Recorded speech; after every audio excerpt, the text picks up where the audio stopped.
Hello students, कैसे हैं आप सब लोग। होप सब अच्छे होंगे। तो अभी तक हमने लास्ट चैप्टर 10 में ये पढ़ा है कि बच्चे क्यों संवेदनशील हैं और हमारी सरकार द्वारा बच्चों के लिए कौन सी सेवाएं उपलब्ध करवाई जा रही हैं, कौन कौन से संस्थान बच्चों के लिए काम कर रहे हैं और कैसे कर रहे हैं, उनका मैनेजमेंट कैसे होता है, ये आपने पढ़ा, उनका प्रबंधन कैसे होता है। अब हम आगे चलते हैं। युवा, हमारे देश के युवा क्यों संवेदनशील हैं और युवा किन्हें कह रहे हैं। 13 से 35 साल तक के लोगों को युवा बोला जा रहा है, यूथ कहा जा रहा है। 13 से 19 वर्ष वालों को किशोर भी कहते हैं और 20 से 35 वर्ष जो हैं वो दूसरी कैटेगरी है। हमारे देश में इस वक्त 40% जनसंख्या यूथ है। तो जो यूथ हैं, जो युवा हैं, वो देश की प्रगति में अच्छा योगदान दे सकते हैं अगर उन्हें सभी प्रकार की सुविधाएं उपलब्ध करवाई जाएं। देश की आर्थिक व्यवस्था को बढ़ाने में पूरी मदद कर सकते हैं युवा। लेकिन कभी कभी परिवार अगर सपोर्ट नहीं कर पाता है तो युवा जो है वो कई तरह के गलत कामों में लग जाते हैं, नशीली आदतें, ये सब होना शुरू हो जाता है। इसलिए सरकार की जिम्मेदारी बन जाती है कि वो उन युवाओं के लिए विभिन्न प्रकार की रोजगार सेवाएं उपलब्ध करवाएं। ये वह अवस्था है जब कई तरह के परिवर्तन युवाओं की लाइफ में हो रहे होते हैं, जैसे बायोलॉजिकल चेंजेस, जैविक परिवर्तन, बॉडी में चेंजेस, और वो एडल्ट लाइफ, वयस्क जीवन की तरफ भी अग्रसर हो रहे होते हैं, आगे बढ़ रहे होते हैं। जैसे आजीविका कमाना, यानी कि अपना करियर बनाना और शादी करना, उसके बाद अपने परिवार को आगे बढ़ाना, पारिवारिक जीवन को आगे बढ़ाना। आज का निरंतर कंटिन्यूअस प्रतिस्पर्धा का, कंपटीशन का समय है। फ्रेंड्स का दबाव रहता है, बेहतर ज़िंदगी बनाने की एक दौड़ सी चलती चली आ रही है। लेकिन ऐसे में अगर किसी तरह का सपोर्ट ना हो युवाओं को या सफलता ना मिले तो कुछ गलत आदतें, शराब, नशीली दवाओं का सेवन करने लगते हैं और उनमें तनाव होना शुरू हो जाता है। युवाओं को लेके कौन कौन से युवा जो हैं, कौन सा समूह संवेदनशील है और उनके बारे में इसमें बताया जा रहा है। पहला है ग्रामीण इलाकों में जनजातीय युवा, ट्राइबल यूथ, ट्राइबल एरियाज़ में। ट्राइबल एरियाज़ मतलब जैसे कि नॉर्थ ईस्ट एरिया जो है हमारा, जो युवा विद्यालय छोड़ चुके होते हैं। अगर एजुकेशन कम है तो ऑब्वियसली रोज़गार प्राप्त करने में दिक्कतें होंगी। किशोरियाँ अगर विकलांग हैं और जो अवैध धंधों के शिकार हैं, जैसे ड्रग्स, अनाथ हैं जो, और सड़कों पे आवारा बच्चे जब बड़े हो जाते हैं, स्ट्रीट चिल्ड्रन जिनको कहते हैं हम, ठीक है, इन सभी को युवा की डेफिनेशन में रखा गया है।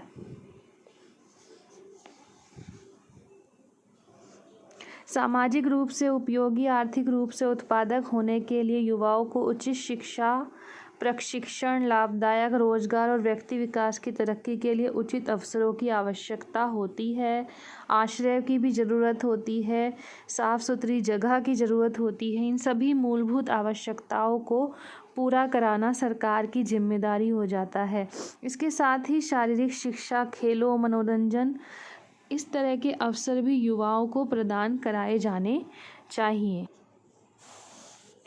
हाँ जी बच्चों, तो भारत में युवाओं के लिए जो जो कार्यक्रम है उसमें एनएसएस आप सबने बहुत सुना होगा। एनएसएस स्कूल में भी होता है, नेशनल सोशल सर्विस, और हिंदी में इसको राष्ट्रीय सेवा योजना बोलते हैं।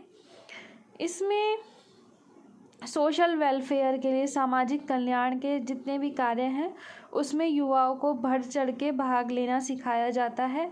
ये स्कूल लेवल पे भी होता है और कॉलेज लेवल पे भी होता है। उनके एग्जाम्पल्स इन्होंने दिए हैं किस तरह की एक्टिविटीज़ में होती हैं। वृक्षारोपण है, तालाबों के आसपास घास जो हो जाती है उनको निकालना, गड्ढे खोदना, साफ सफाई के कार्यक्रम, स्वास्थ्य परिवार कल्याण के कार्यक्रम, टीकाकरण की नॉलेज देना, मतलब हर तरह से हम समाज का कैसे कल्याण कर सकते हैं। एक है राष्ट्रीय सेवा स्वयं सेवक योजना, the national service volunteer scheme. इनको ना नेहरू युवा केंद्र के अंतर्गत आते हैं। ये नेहरू युवा केंद्र, इसमें क्या क्या एक्टिविटीज़, जब बच्चे कॉलेज की डिग्री पूरी कर लेते हैं तब इसमें वो पार्टिसिपेट कर सकते हैं। इसके अंदर जो एक्टिविटीज़ होती हैं वो होती हैं प्रौढ़ क्लबों की स्थापना। प्रौढ़ मतलब एडल्ट एजुकेशन। जो लोग पढ़ाई छोड़ देते हैं बीच में तो वो रात में पढ़ सकते हैं। विभिन्न प्रकार के कार्य शिविर लगाना, वर्किंग कैंप्स लगाना जिसमें काम मिल सकता है, ट्रेनिंग्स सेंटर्स, ट्रेनिंग देना, विभिन्न प्रकार के बिजनेस के लिए विभिन्न प्रकार के ट्रेनिंग के प्रोग्राम्स होते हैं। खेलकूद, ग्रामीण खेलकूद, खेलों को बढ़ावा दिया जाता है इसी के जरिए। और जो हमारे देश के राष्ट्रीय उद्देश्य हैं, मान्य उद्देश्य, जैसे धर्मनिरपेक्षता, सामाजिकता, लोकतंत्र, इन सब का ज्ञान भी इसमें दिया जाता है। और सभी को वैज्ञानिक सोच रखनी चाहिए कि हर चीज़ के पीछे कारण क्या है। एक अंधविश्वास, इस तरह की चीज़ों पे भरोसा नहीं रखना चाहिए। तो इन सब में भी युवाओं को बढ़ चढ़ के भाग लेने का मौका दिया जाता है। इस तरह के कार्यक्रम युवाओं के लिए होते हैं।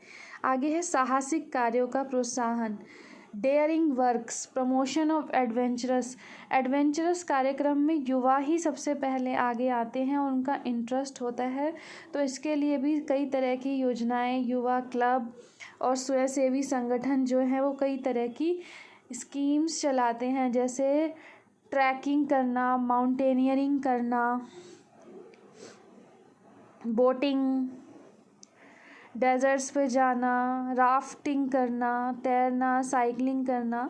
तो ये सब साहसिक कार्यक्रम हो जिसमें थोड़ा बहुत रिस्क लिया जा सके, जोखिम लिया जा सके। स्काउट और गाइड, स्काउट गाइड भी एक एक्टिविटी होती है जो कॉलेज में और स्कूलों में होती है। सरकार उसके लिए फाइनेंशियल सपोर्ट भी, मतलब वित्तीय सहायता भी प्रदान करती है।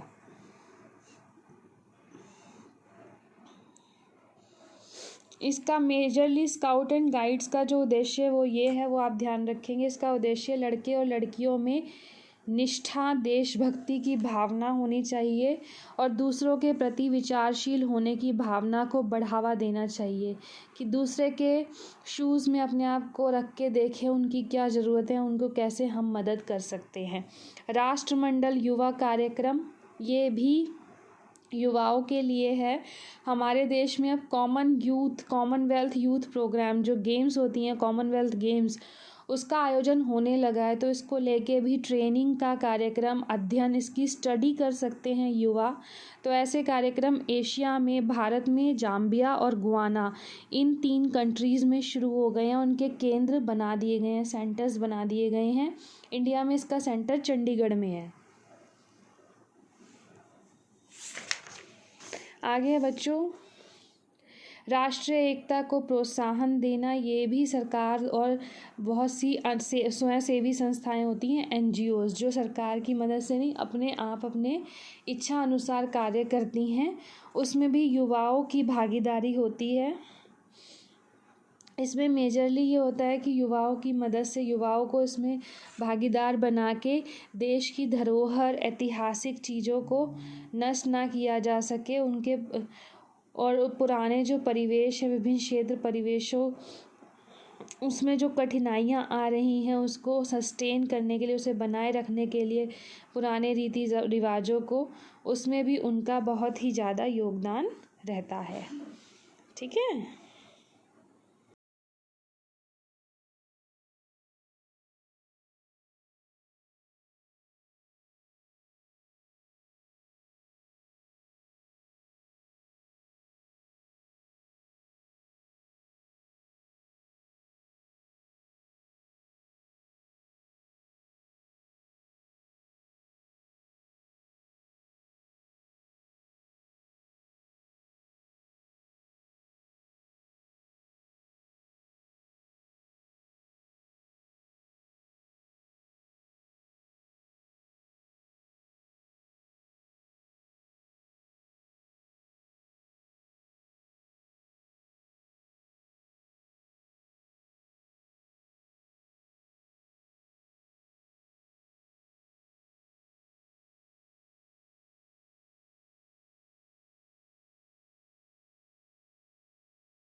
हाँ जी बच्चों, तो हमारे देश में वरिष्ठ नागरिक सीनियर सिटीजन क्यों संवेदनशील हैं वो हम पढ़ेंगे। हमारे देश में एक तो वृद्धजनों के लिए जो एज है वो 60 वर्ष से ऊपर लोगों को वरिष्ठ नागरिक माना गया। अन्य देशों में 65 वर्ष है ये उम्र। 1947 में बताया जा रहा है। हमारे यहाँ लाइफ एक्सपेक्टेंसी मतलब generally on an average age जो होती थी जीवन प्रत्याशा वो 29 वर्ष थी, लेकिन मेडिकल फैसिलिटी स्वास्थ्य सेवाएं बढ़ गई तो ये जो उम्र है वो 63 वर्ष तक हो गई। इसीलिए भारत में 60 वर्ष से ऊपर के लोगों को वरिष्ठ माना जाता है। 80% जनसंख्या ग्रामीण क्षेत्रों में रहती है वृद्धों की। 2011 के अनुसार 51% जो हैं महिलाएं हैं जो वृद्ध हैं, और पुरुष जो हैं वो 49% हुए। 80 वर्ष से अधिक जो आयु के लोग हैं उनकी संख्या में भी बढ़ोतरी हुई है। वरिष्ठ नागरिकों की बड़ी जनसंख्या गरीबी रेखा के नीचे जीवन यापन कर रही हैं। वृद्धावस्था अपने आप में संवेदनशील है। एक तो देखो शारीरिक शक्ति नहीं होती है, बहुत सारी बीमारियों से ग्रस्त होते हैं, अपंगताएं होती हैं, आँखें नेत्र दृष्टि कमज़ोर होती है, अर्थराइटिस, गठिया, ईयर की हियरिंग प्रॉब्लम, सुनने की क्षमता, इन सभी तरह के शारीरिक रोग होते हैं। इसके अलावा पारिवारिक जीवन चक्र भी उनका सबसे लास्ट स्टेज होती है पारिवारिक जीवन चक्र की। बच्चों के विवाह हो जाते हैं, बच्चे मूव कर जाते हैं, अपने परिवारों के साथ अलग रहने लगते हैं। कई बार शहरों में बच्चे कमाने के लिए रहने लग जाते हैं, शहरों में खर्चे अलग होते हैं, गांव में अलग होते हैं। इस तरह के बहुत सारे कारण हैं। प्रिवेसी वाली चीज़ भी आने लगी है, आत्म केंद्रिता होना। इसलिए एजिंग आजकल के टाइम में, ये एजिंग आपको इम्पॉर्टेंट क्वेश्चन है कि एजिंग एक सामाजिक चुनौती क्यों है। एजिंग इसीलिए है कि वृद्ध लोगों के सामने इस प्रकार की सामाजिक चुनौतियां हैं। उनके जो फैमिलीज़ हैं उनमें उनकी देखभाल करने के लिए दिक्कतें हैं। कई बार छोटे घर हैं शहरों में, रहने सहने का जो खर्चा है वो ज़्यादा है, तो ये एक सामाजिक समस्या बनता चला आ रहा है। लेकिन इसके अलावा भी हमारे देश में अभी भी वृद्धों का बहुत सम्मान होता है और वृद्ध व्यक्ति परिवार के साथ भी रहते हैं, मतलब दोनों तरह की सिचुएशन है। सरकार ने 1999 में वृद्धजनों के लिए एक राष्ट्र नीति को अपनाया कि उनकी देखभाल कैसे की जा सकती है, उनके लिए क्या क्या सर्विसेज, क्या क्या सेवाएं हैं वो आपके सामने हैं।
तो ये वृद्धजनों के लिए कुछ कार्यक्रम है बच्चों। बुजुर्गों के लिए उनको भोजन, आश्रय और स्वास्थ्य देखभाल मिले, इसके लिए कार्यक्रम चल रहे हैं।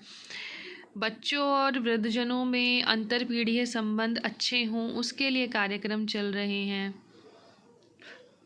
वृद्धावस्था के क्षेत्र में अनुसंधान पैरवी, मतलब रिसर्च होनी चाहिए कि उनकी क्या क्या ज़रूरतें हैं, इसको लेके भी कार्यक्रम चल रहे हैं।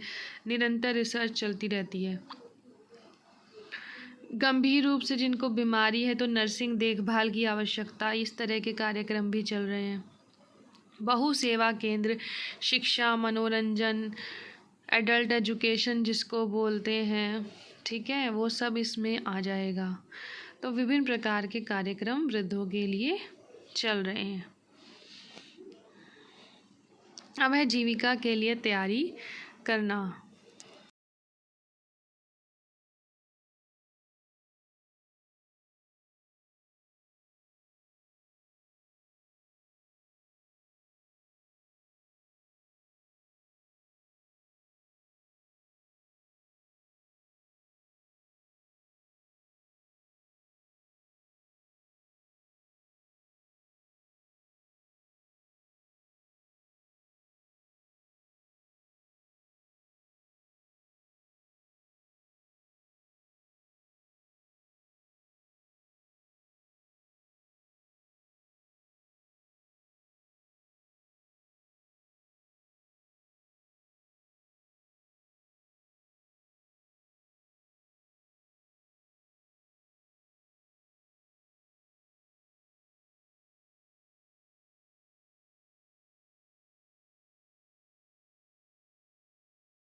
अगर आप इस क्षेत्र में अपना कार्य वो बनाना चाहते हैं, करियर, अपना जीविका कमाना चाहते हैं इस क्षेत्र में, वृद्धों, बच्चों और युवाओं के लिए, तो आप प्रबंधक के रूप में कार्य कर सकते हैं, मैनेजर के रूप में। तो इसके लिए आप में क्या आवश्यक स्किल्स होनी चाहिए, क्या कौशल होने चाहिए? एक तो जन कौशल मतलब लोगों से बातचीत करने, उनकी बात समझने का आपके अंदर कौशल होना चाहिए, उनकी ज़रूरतें समझने का समुदाय, समाज में, ठीक है।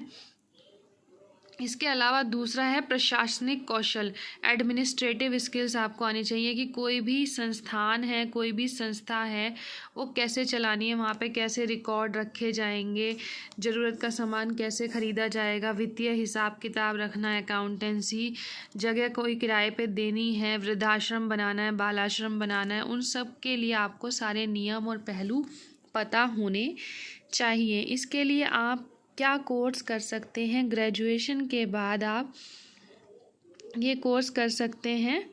एनजीओ सर्टिफिकेट प्रोग्राम इन एनजीओ मैनेजमेंट इग्नू से होता है, और डिप्लोमा कर सकते हैं यूथ डेवलपमेंट में, युवा विकास कार्य में, ठीक है। ये आपके रोजगार के अवसर हैं। आप अपना खुद का प्राइवेट निजी संस्थान खोल सकते हैं, बच्चों के लिए डे केयर सेंटर, वृद्धों के लिए, ठीक है।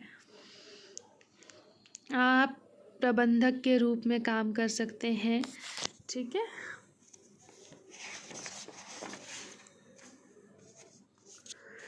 सलाहकर्ता के रूप में कार्य कर सकते हैं और मैनेजर के रूप में भी कार्यक्रम में प्रबंधन बन सकते हैं, प्रबंधक बोला जाएगा। ठीक है, ये क्वेश्चन आंसर्स आपको करने हैं और ये चैप्टर यहाँ से क्लोज हो जाता है। ये आपका प्रायोगिक कार्य है। मैंने बोला था ना हर चैप्टर के पीछे आपके प्रयोग दिया हुआ है, तो रिटन वर्क भी करना है और पिक्चर्स भी बनानी है। ठीक है, तो इस तरह के आप प्रायोगिक कार्य कर सकते हैं अपनी फाइल में, और नंबर मत डालना, ठीक है, ना डेट डालना फाइल में।